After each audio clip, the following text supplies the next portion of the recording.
you're well.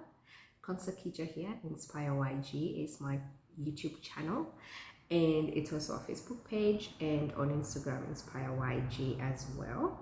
I'll put the links up below for you to follow, and let's link up. So thank you so much for everybody who subscribed, everybody who shared my previous video on tampon tax. That's something that I'm very passionate about. So I was very happy to see all the feedback I got from that video.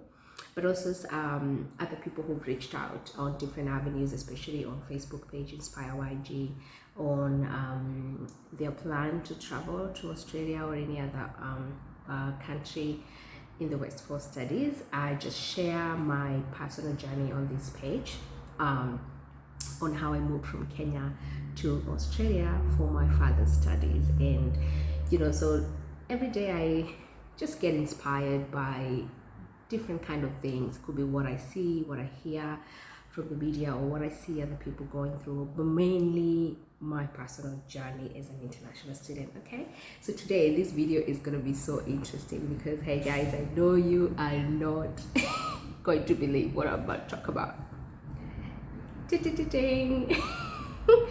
I am talking about food.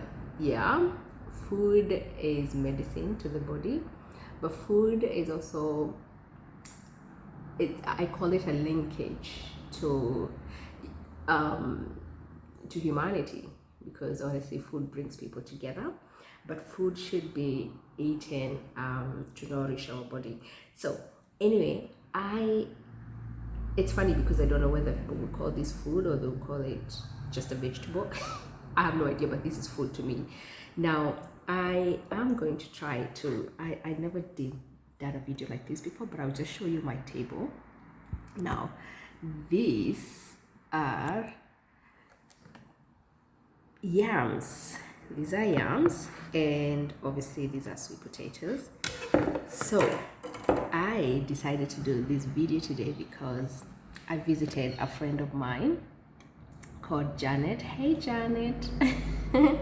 Janet is a friend of mine from Ghana, West Africa, and obviously Janet is the one who told me that in Ghana they have a lot of yam.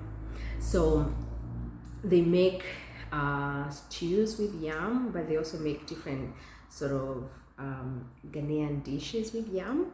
Now I know yam from my grandmother. My grandmother had a big farm in Mount Kenya region, place called Nyeri, and she did have a lot of yam in her garden. Now we call yam igekwa in Kikuyu language, or I think many is ikwa, if I'm not wrong, but I know it's igekwa.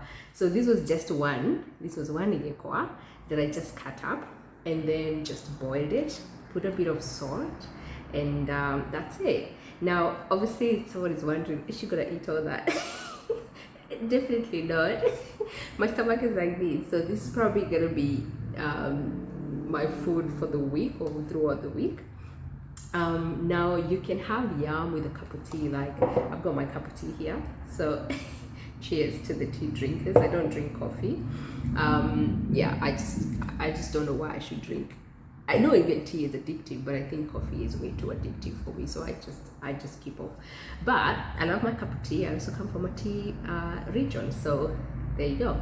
But yams, gekwa, is very healthy traditional food.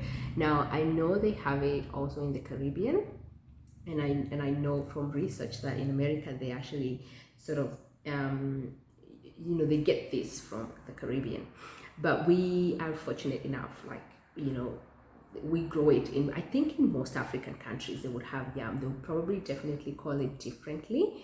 So if you're from Africa, any country in Africa, tell me what you call yams in your country. Now those are yams. I can't wait to dig into those, and I've already done a couple of them when they were really hot. So I might also use this to make some stew. I'm actually thinking, I'm still not sure what I'll do with this. Obviously I'm gonna leave ones just the way they are. I'll probably be having those for breakfast with a cup of tea, but I want to make some with stew that I can have throughout the week because I don't cook daily. Now then I have my sweet potato. We call this in my language gouache. We call it gouache in Kikuyu language. Now tell me what you call them in your language. They're sweet potatoes. They're different colors.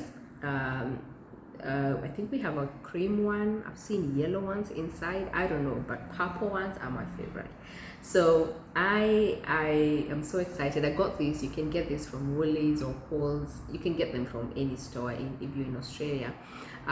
Asian shops as well. They've got heaps of those. Now I'm actually yet to ask Janet where she got her yams, because I've never seen yam, or maybe I wasn't looking out for them. The one thing I'm also looking for is gouache, no, ndoma. Now ndoma is we call it arrowroot.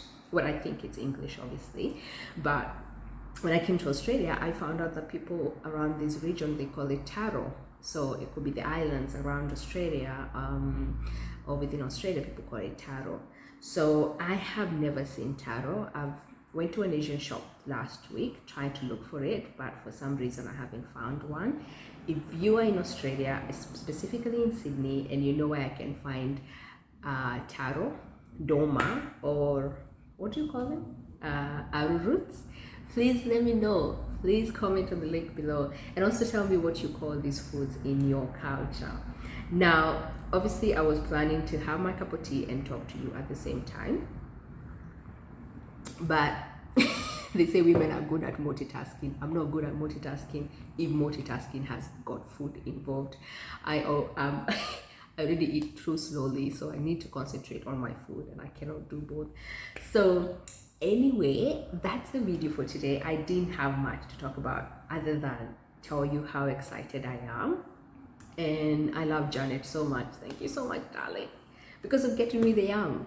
I love traditional food because I feel like I said, food is life. I mean, life is food.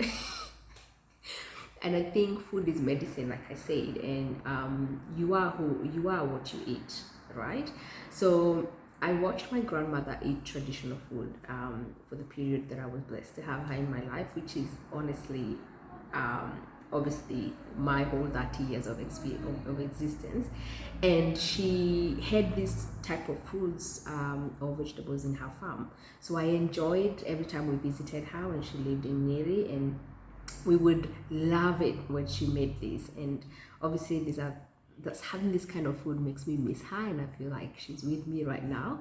So I just thought, you know what, it's a special day. I'm happy to have yam and sweet potato. Who else is happy about food the way I am right now?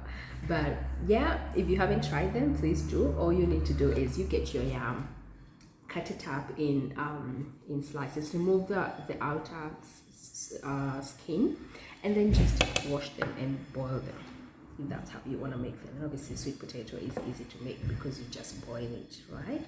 So that's it for today, guys. Thank you for tuning in, and look out for more videos to come. And thank you so much for subscribing. If you haven't done so, please go down below, hit the like button, please share this video, and please leave a comment below, because I would love to hear what you call these foods in your country, and whether you love them and whether you eat them. And if you don't, why not? Let me know. Thank you so much for tuning in. Thank you, guys. See ya.